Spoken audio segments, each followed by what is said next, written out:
Hey everybody, this is Jim at SP500chart.com. It's about 6:30 on Sunday evening, January 12th, 2014. We're going to take a look at our weekly review for the week ended that ended on January 10th. We're going to look at what happened on the 10th by itself as well. Before we do that, I need to remind you that the website and the video are for educational purposes only, and nothing stated at the site or in the video is intended to be used as investment advice. I control lines on charts, but you have to draw your own conclusions from your own research. And please, make investment decisions that are suitable for your personal financial situation. I am not a licensed financial professional. I'm just a guy who draws lines on charts. So let's take a look.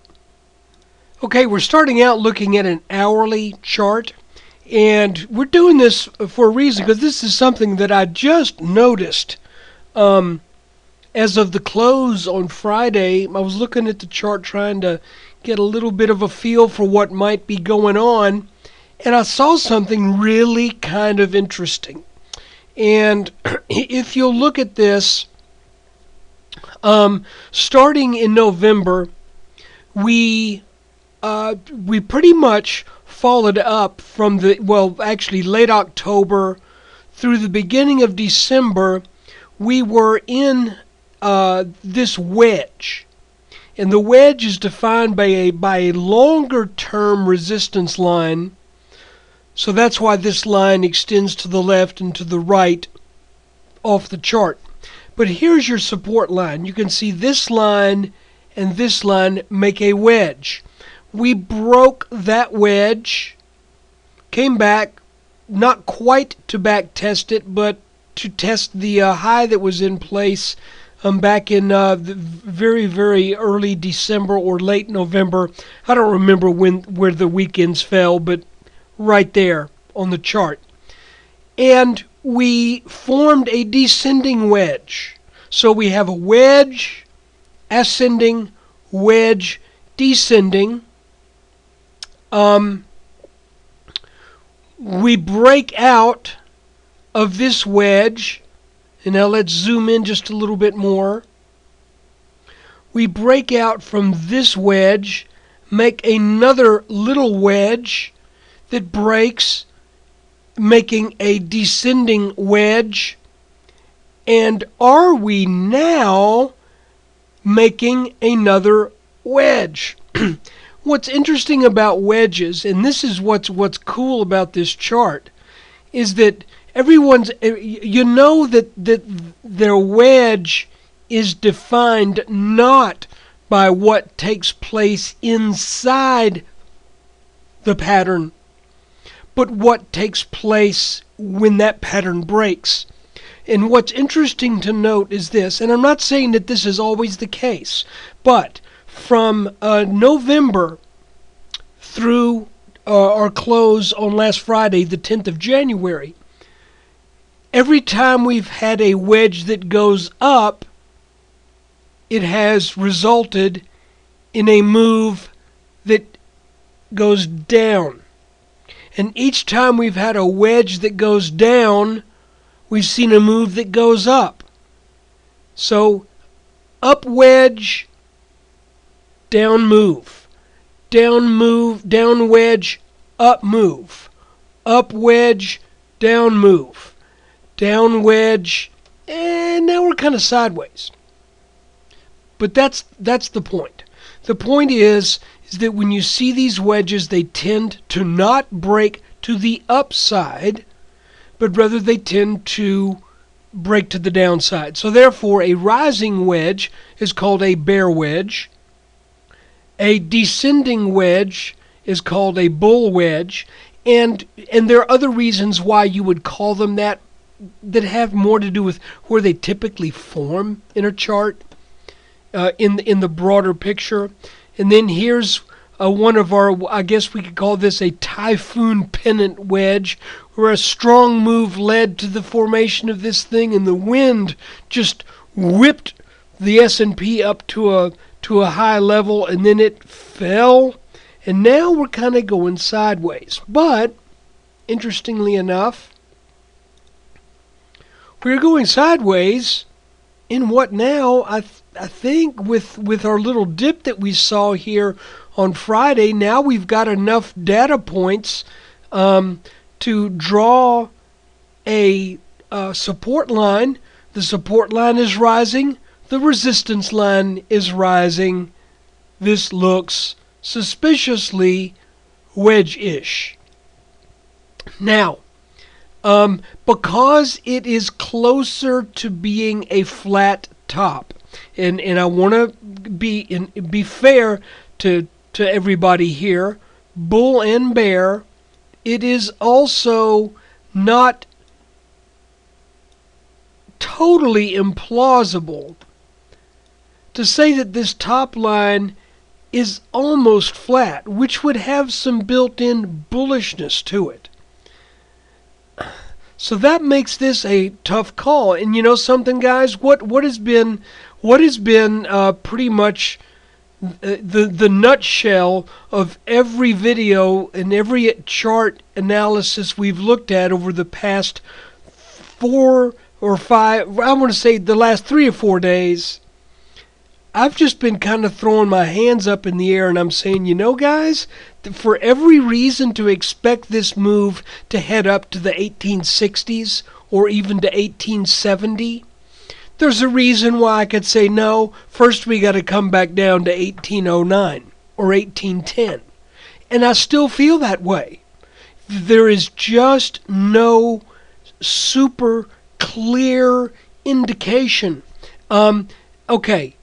I'm going to tell you a story. I want to see a show of hands. How many of you have ever watched Ninja Warrior? Yeah, okay, you have. I see you all out there raising your hands. Ninja Warrior. If you've watched it, there's an obstacle that is usually right near the end of the first course that these athletes have to run, and it's called the warped wall. And what happens with the warped wall is this. You get tired doing the first obstacles in the course. Then all of a sudden there's this wall that's like, I want to say it's 15 feet tall, something like that, and it's warped so that it kind of ramps up in a curve. And you have to back up from it and get a good running start, and then you've got to use technique to propel yourself up that wall where you grab onto it with the top ledge with your fingertips and pull yourself up over that wall. The warped wall has probably stopped more strong athletes than any other obstacle. But here's the deal. The people who make it, often you'll see somebody miss the first attempt, then they back up, and then they make it on the second attempt. Usually, when they miss the first and the second, too much energy has been used up, and the third attempt is usually really weak. And then, I think after 3 attempts, it's all over. What I'm saying is this. Even though each one of these attempts to get upward and onward in the S&P is a little bit higher, you have to wonder, is this going to be something that eventually breaks to the upside through an effective transfer of shares from weaker hands to stronger hands that may have been taking place over the past 7 or 8 sessions? Or is the psychology here going to be, pardon my French, but screw it, it's over? I don't know. It is very interesting, however, to see these wedges and how they have played, and then to consider the possibility that we may be seeing another wedge here. I will say this. If we break this bottom line, then I think we got to come down and at least test this brown line down here. There's a good reason to also maybe expect some support at about 1812 or so.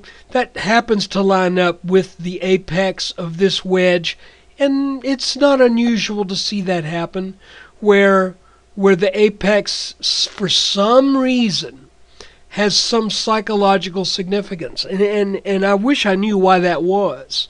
But many times you'll see a pattern like this, and then when things start to head south, right when you get to the point where this line and this line intersect, you start to see things sort of turn around. And that is just one of the real peculiarities of charting that I've noticed over the years. It's really, really interesting. I'm not necessarily saying that is a tradable event. A few times I've traded that, and it's usually worked, but I don't really have any super strong feel for it, other than the fact of the number of times that I've seen it work out that way. So if this bottom line were to break, we could very easily find some support down around the 1812, 1810. We got a number of reasons, is what I'm saying, to expect some support about 30 points lower than where we closed last Friday. So if we start to sell off, maybe 1.5%, and we're done with it.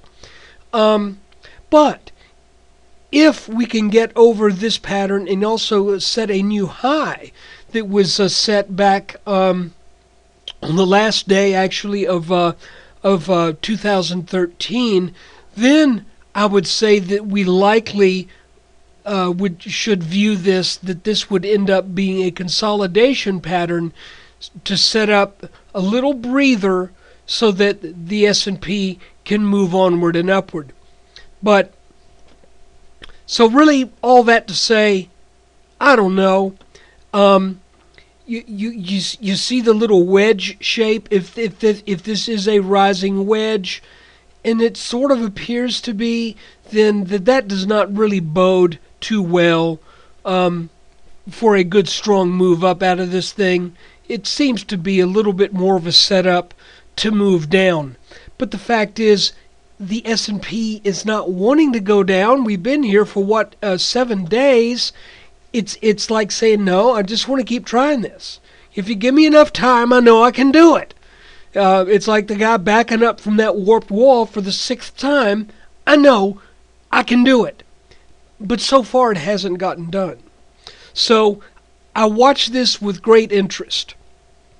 I don't think there's a huge move up or a huge move down from where we sit right here. I think if we move up, we could possibly put on 30-something points. If we move down, we could lose 30-something points. It's not huge. We're not, at this point, it doesn't appear that we're risking breaking any really significant support lines or putting a lot of pressure on any really important resistance lines. So for that reason, it's more of a curiosity than anything else. So I just don't. It's just kind of hard to get a real strong feel which way this is going to resolve. We know this. It's not going to stay in between these two lines for much longer, because in too much longer, as a matter of fact, by Monday of next week or early Tuesday of next week, these lines cross.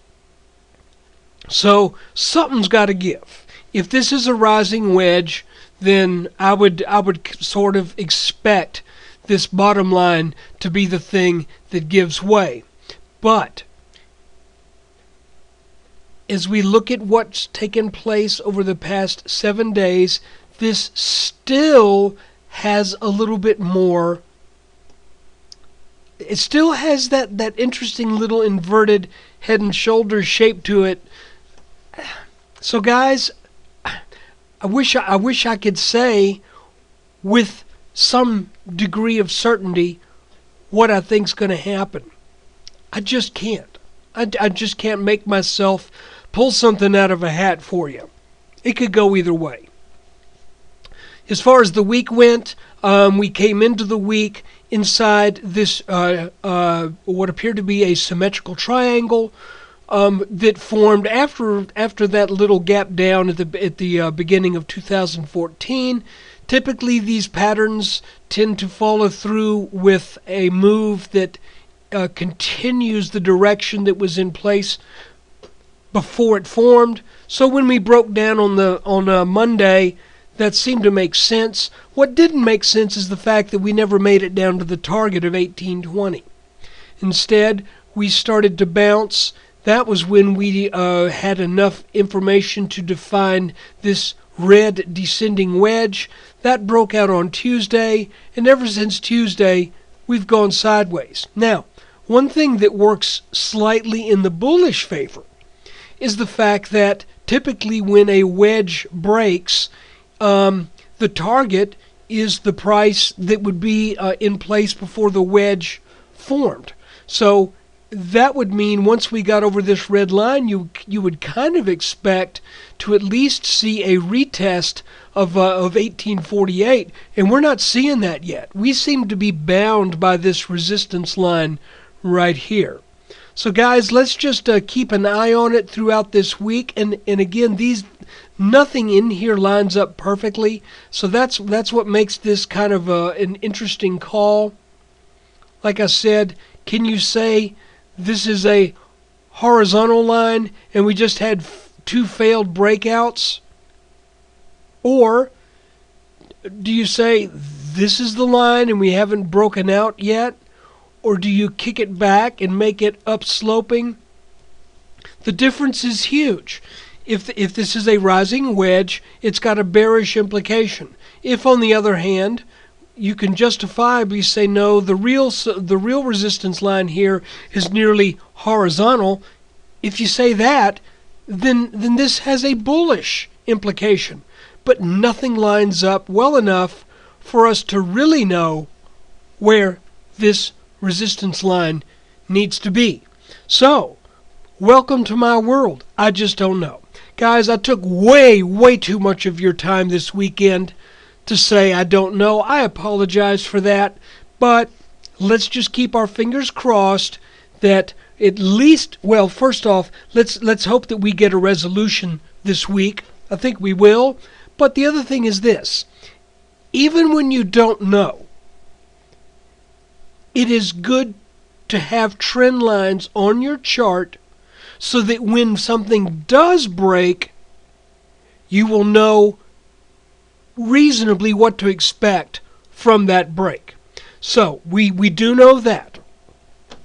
We just don't know which way this puppy's going to go. So guys, thanks for watching. Thanks for your support. And let's see if the market can give us a little bit more information early this week so we get a feel where this guy's going to go. Thanks for watching. Take care.